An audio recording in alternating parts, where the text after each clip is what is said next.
Muito bem, estamos aqui na Carreta pelo Brasil, carreta da CNA, comemorando aqui, se fazendo presente de forma muito importante em Montes Claros durante a Expo Montes, a 50ª Expo Montes, é uma edição comemorativa que a Expo Montes é realizada pela Sociedade Rural de Montes Claros, que esse ano completa 80 anos de existência. Então, estamos tendo o prazer de termos a carreta do agro pelo Brasil aqui presente, fazendo intervenções e ajudas e divulgando informações importantes para todos nós, que é uma função aí da Confederação Nacional da Agricultura e Pecuária, de todos os seus sindicatos presentes pelo Brasil. Hoje estamos aqui com muito orgulho, tendo uma visita ilustre do nosso querido João Pedro Flecha de Lima, que reside em São Paulo, mas tem negócios agropecuários e outros negócios pelo Brasil. Primeiramente, João, quem é João Pedro Flecha de Lima? Muito obrigado, Eduardo. Parabéns a todos por essa extraordinária iniciativa da Carreta do Agro pelo Brasil. É uma coisa que eu tenho certeza vai trazer muitos dividendos para todo o setor. Eu não posso falar de mim sem falar do meu pai, que foi um grande mineiro, um diplomata muito conhecido, que ajudou muito o Brasil no seu esforço exportador. E eu herdei dele essa paixão pelo agro, porque esse é um lado até pouco conhecido dele, porque ele ficou mais conhecido pelas embaixadas que ele ocupou, na Inglaterra, nos Estados Unidos, na Itália, mas poucos sabem que ele tinha uma atividade pecuária ali em Unai, Minas Gerais, e quando eu tinha 17 anos ele comprou essa propriedade, e nós começamos a desbravar juntos, desbravar mesmo, era 80 quilômetros de estrada de chão, era uma área muito ainda pouco aberta nos anos, final dos anos 70, início dos anos 80. Fizemos isso durante 30 anos, E o e daí nome do essa seu pai, paixão. João? Paulo Tarso Flecha de Lima. Pai Né? Feliz, muito É. bem. E então eu trilhei uma carreira como executivo de multinacionais asiáticas, basicamente. Eu fui daquela empresa chinesa Huawei e também da Samsung coreana, o que me permitiu uma vivência de mundo muito grande, porque eu trabalhei por mais de 15 anos nessas empresas, então eu tinha que constantemente ir para o Sudeste Asiático, ir para a China, e essa vivência foi muito rica, até para aproveitar e tentar implantar algumas ideias, algumas práticas aqui na minha atividade. Muito bem, João. Muito importante a experiência e valiosa.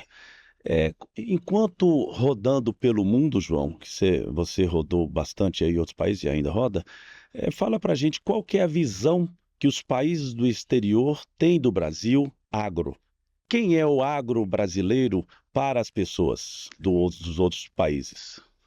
Eduardo, eu adoraria te dar uma resposta diferente do que eu vou te dar, mas infelizmente a visão que prevalece é a pior possível, porque é uma visão distorcida totalmente da realidade. Ela é construída através de correspondentes internacionais que moram no Rio de Janeiro, nunca pisaram numa fazenda, não têm noção do que acontece aqui no país.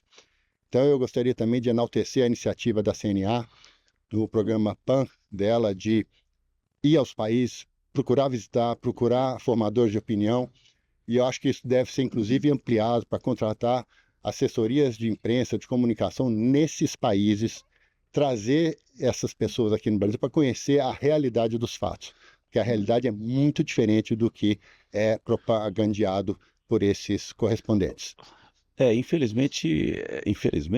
Bom, são oportunidades e obrigações que o Brasil tem, que vai ter no mundo. A população está crescente, o Brasil tem uma participação muito grande na alimentação mundial. Essa participação tende a aumentar ainda mais para algo em torno de 40% em 2050. Então, a função dessa carreta, dessas divulgações, desse apoio das confederações e dos sindicatos é exatamente isso: promover o quão importante, o quão grande e o quão estratégico é o agro para o mundo, não apenas para nós, no nosso país. Então, essa questão política, eu queria que você abordasse um pouquinho dessa responsabilidade política que nós temos para a divulgação e fomento a nossa produção para que cumpramos a nossa tarefa de alimentar o mundo de forma significativa, né?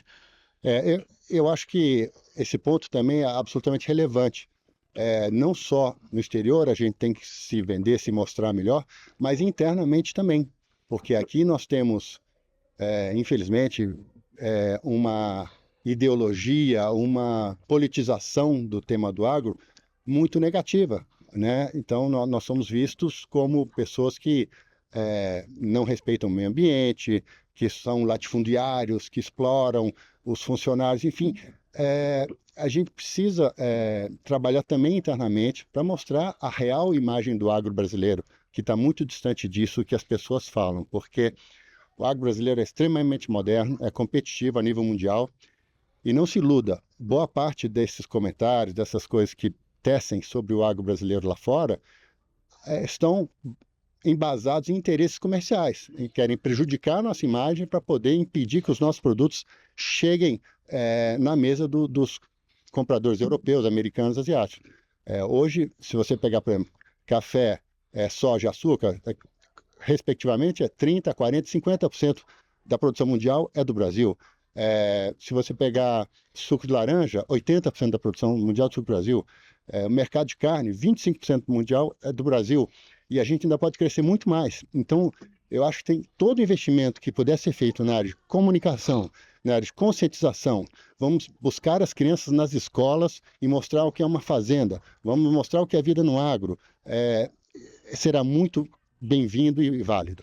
Eu acho que são duas, não diria etapas, porque elas são concomitantes, que é porteira para dentro e porteira para fora. Nós, como produtores, nós somos produtores e também somos entidades de classe que temos as nossas obrigações, nossas tarefas. O produtor, ele está cada dia mais tecnificado, cada dia mais consciente, cada dia mais eficiente. E a eficiência dentro da porteira é base fundamental, porque quanto mais eficientes formos em aproveitarmos cada gota de água, cada metro quadrado de terra, cada animal, isso representa preservação ambiental, preservação dos nossos recursos, e o produtor é o maior produtor, é o maior reservador, é o maior preservador da natureza. Nós temos, por lei, a obrigação de reservarmos de 20% a 80% das nossas reservas, dependendo do bioma que estamos inseridos. Então, a gente tem que levar, entendo eu, essa visão e essa imagem. Somos, de fato, os preservadores da natureza e, para preservarmos ainda mais, temos que produzirmos cada vez mais com eficiência. Fora da porteira é a função de comunicação, de política, de vender o nosso peixe de forma como de fato somos.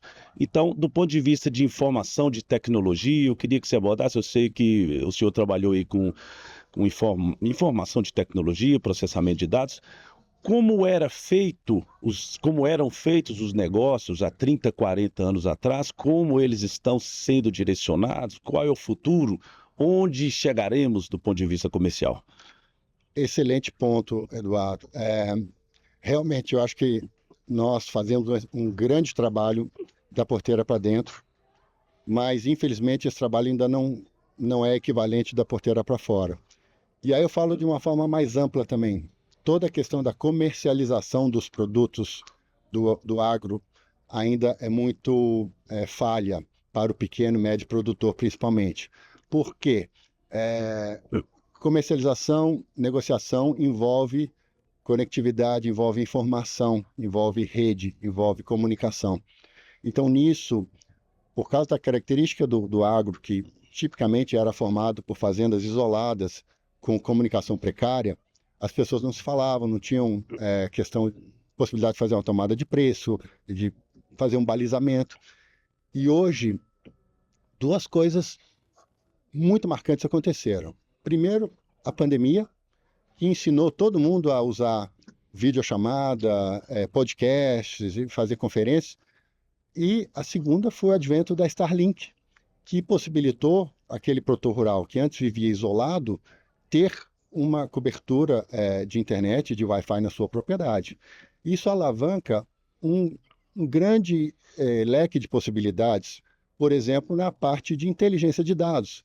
você hoje consegue saber com precisão, através do CNAE, né, o Cadastro Nacional de Empresas, quem está na sua região, quem está produzindo uma coisa ou outra. Quer dizer, tem uma assertividade baseada, inclusive, na localização do GPS. Quer dizer, você consegue saber quem está no seu entorno, com quem está criando o quê. Quer dizer, isso que eu acho que é o que a gente tem que melhorar. Certo. Essa questão, João, é fundamental porque, assim, eram produtores, eu não vou dizer invisíveis, mas isolados, correto? E a tecnologia da comunicação, as redes sociais, enfim, o WhatsApp, né? Ela permite dar voz a todos. E hoje todos são ouvidos de uma forma ou de outra. Porém, vozes isoladas não têm a mesma força do que vozes reunidas, e por isso que existem os movimentos sindicais. Por isso que existem os sindicatos rurais, as federações da agricultura e a Confederação da Agricultura e Pecuária, que é, no caso, o CNA.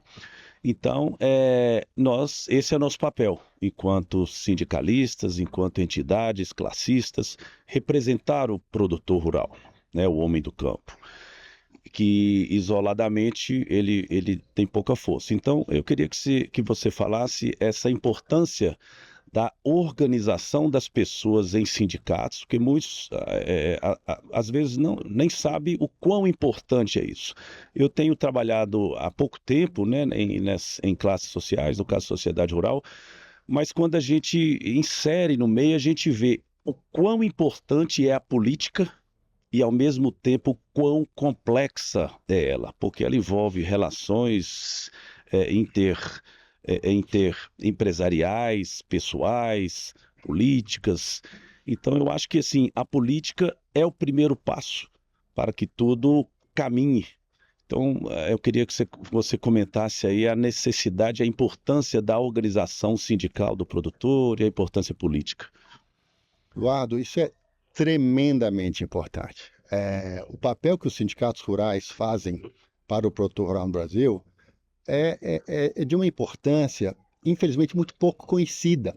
Você tem aí cerca de 2.000 sindicatos rurais pelo Brasil, você tem as federações de agricultura estaduais e tem a CNA. É uma entidade da maior relevância para o produtor. Nós tivemos na abertura da Expo Montes aqui, na sexta-feira, a reunião de políticos importantes e políticos, todo político é importante, né? Mas políticos que estão, nesse momento, alinhados, sabe, com um pensamento, com vontade. Nós tivemos a fala do nosso presidente José Henrique Veloso, presidente da Rural, o representantes do governo estadual, do governo federal, tivemos a posse da Associação dos Sindicatos Rurais do Norte de Minas, e eu confesso que eu fiquei emocionado ao ver aquele momento de várias autoridades presentes pensando numa mesma direção.